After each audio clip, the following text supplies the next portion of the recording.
I guess, a high level of who I am. I'm Darren Heater. I've been doing video production for about 18 years now. It's just a passion of mine. In the last 5 years, we've kind of expanded because a lot of times we would do videos for different clients, nonprofits, faith-based ones, and also I have a few commercial clients that work with the government, and so I have a very wide variety.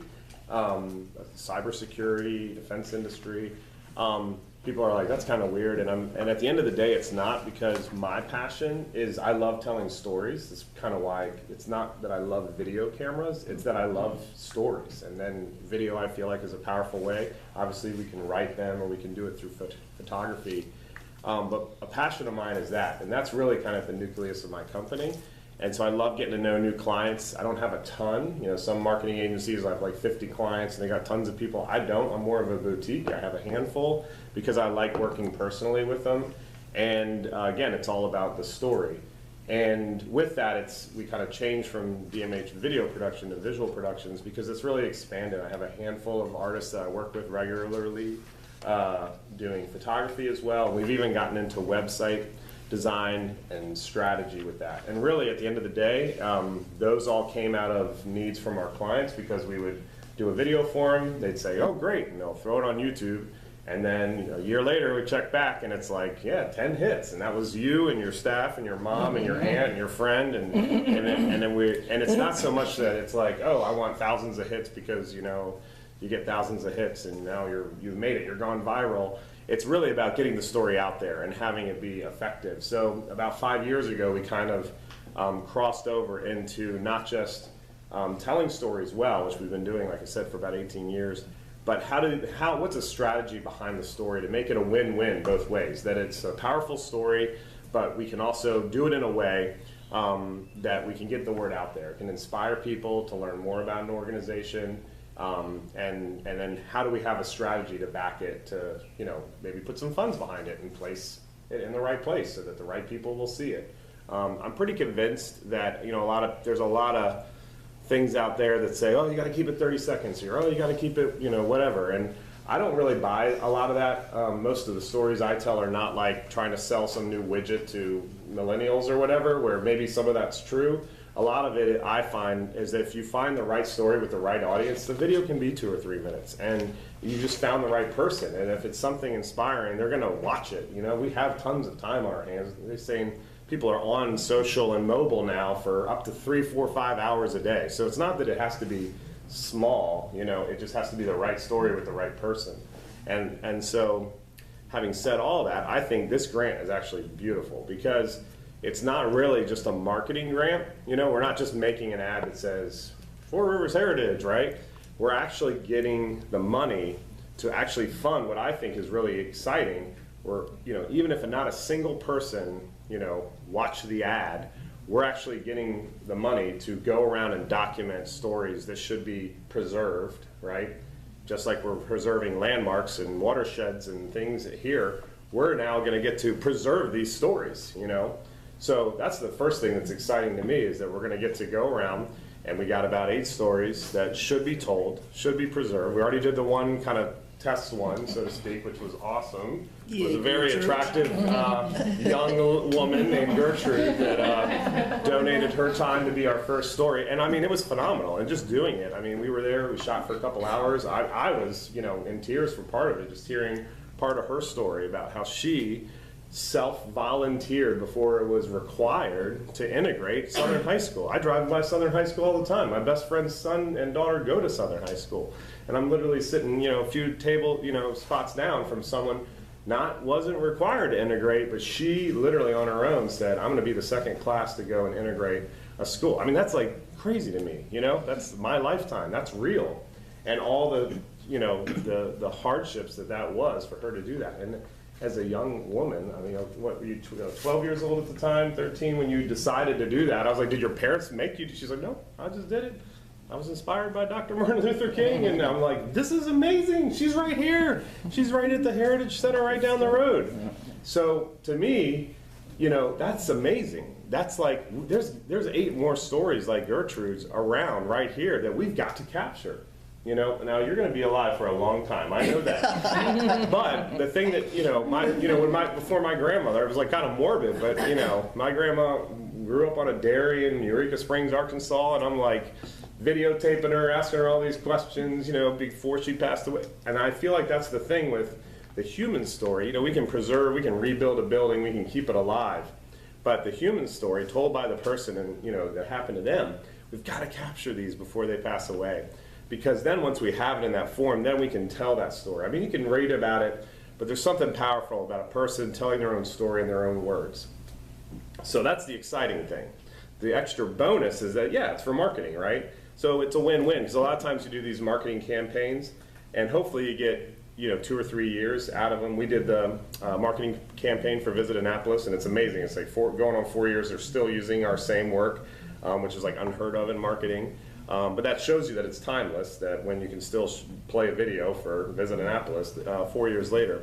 So I know we'll do a good job with the story, but the cool thing is that we are not just doing something that's an ad, right? We're telling a story of heritage, and hopefully that will be, and I believe it'll be timeless, so that, these different places you'll see the bigger picture. Because I feel like that is a thing that, Carol and I have talked about in the past. Sometimes it's hard to get this current generation to want to go to a place, maybe in an off-beaten path, because it's just a small building and only has a couple of artifacts maybe, and why do I want to spend the time to do that? And I think part of the reason why that can be difficult is that they don't know the significance and the story behind that specific site. And there's probably more than one.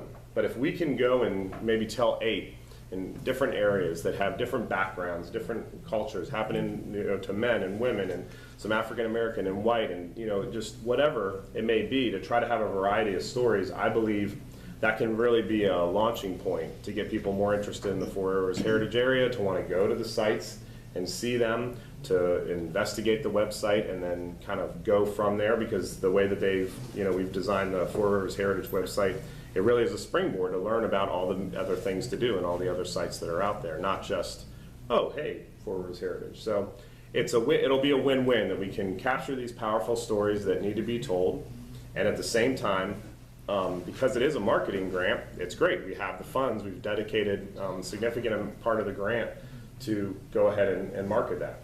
And we have a strategy, but the good thing is that it's a 2-year strategy, and a big part of marketing is, especially the beauty of digital marketing, is that we're going to do the analytics on it regularly and see where are we getting hits and how are things going. At the same time, digital marketing is ever changing. Facebook, is totally changing the rules on how they're burying certain ads and allowing other ones. And then I heard on the way here that our stock just went down 20%. They just lost $1 billion overnight. So who knows if Facebook's even going to be here in a year, right? We'll try something else. The good news is that our company is very nimble with digital, and we'll just look at the analytics and see where the traffic's going and the good traffic, not just traffic for traffic's sake, but the right traffic. And really, it comes down to just targeting, getting the right people, and getting these videos and the website in front of the right people. I just wanted to move on to how are we going to select? First of all, we want to be as even-handed. We want young people and old people. We want diversity. We want South County and Annapolis. So we want to be careful about how we do these things. And we also want to have something right out there, right? To collect stories. We might not know the person. We're not going to select our 8 favorite people, right? We want people to tell their own stories. How are we going to see what stories are out there? Mm-hmm. So we've created a form where people can write down their story and capture our interests, so we'll follow up. We need everybody we know to share this news, that it's a good idea to fill out this form if you have a compelling story. You don't have to worry about making the story perfect, right? It's just capturing something. We can be further in touch with you. And then I thought, well, not everyone's going to be selected for these videos, these mini documentaries, as Darren calls them. But we can tell the stories narratively as well on our website. We have pretty much endless capacity to do that. And oral history background is a strength of Lisa Robbins, the new staffer. She has time to dedicate to even kind of working with the stories if that's needed to edit those up. So we will, hopefully, a lot of people will come to us with stories we did not know. And anytime people are out there beating the bushes, are you familiar with this Lost Towns project where they were looking for more civil rights stories and so forth? And John Killey from that project wanted to update me because it's dual funding, some from Maryland Heritage Areas Authority, some from the National Park Service. He was telling me stories about little buildings in Eastport. I had no idea, right? And I've been around for a while, so if I was only selecting the significant stories I knew of, I would miss a lot of these. So this form is out there. It's only as good as the outreach to encourage people to fill it out. And again, it doesn't have to be perfect. And just contact the staff if you have a question or anything, but just start encouraging people to share or share yourself. Or, I don't think it's a requirement, if there's somebody that's just, I don't know, never going to fill out this form, but you know that they're perfect and potentially a good documentary subject, well, pass that along to me a different way, okay? It's not a requirement, like you did not fill out the form. Or So- I would say, to piggyback on that, if you know someone and it would be great, just on a practical organizational, then you could go on the website and fill it out, you know, if you know the story, and then hit enter so that we have them all collected the same way, and just put your email as the contact email. Can I just really quickly just fly through kind of the way we've trying to say, well, we can't tell every story, all stories out there in the Four Rivers Heritage Area. So our theme, we thought, would be volunteers at a specific Four Rivers Partners site.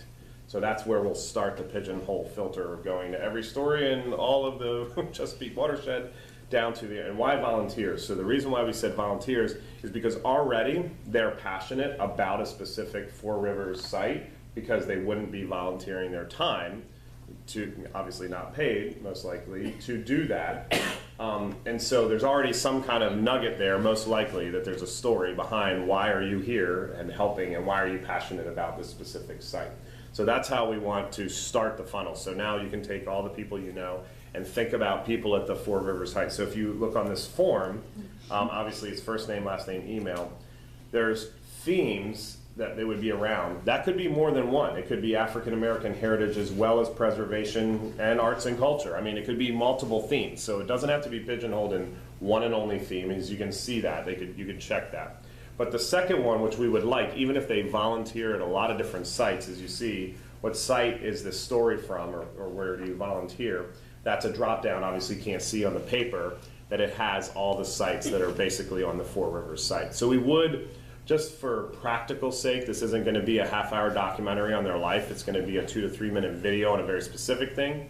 And the other reason why we want it to be associated with a site, even though there might be very many other valid stories out there that are just them and it has nothing to do with the site, is because it is a video. And the thing with video is it's visual. So we want to hear their story audibly, but as much as we can see the sites and hear the sounds, because it is tied to a physical location, we do want to be able to film something as best we can there, so that while they're talking, it's not just a talking head, but that there is a visual aspect to it, so they can go to the site and we can marry these physical locations with the human story.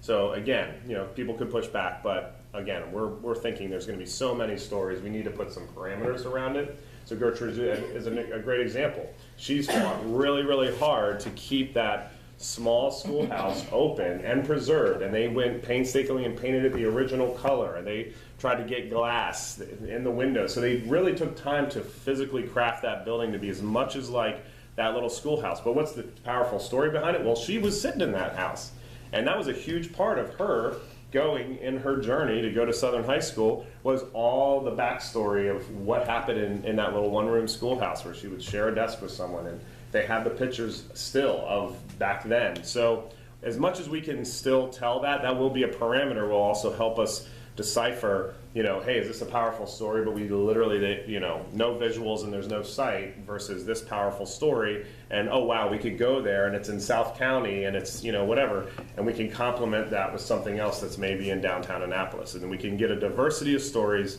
visually as well as obviously powerful. So that's the reason why there's the themes where you can check more than one. But with the site, it's a drop down, so we're kind of pigeonholing them to say, what site are you volunteering at, and how is your story related to that? Does that make sense?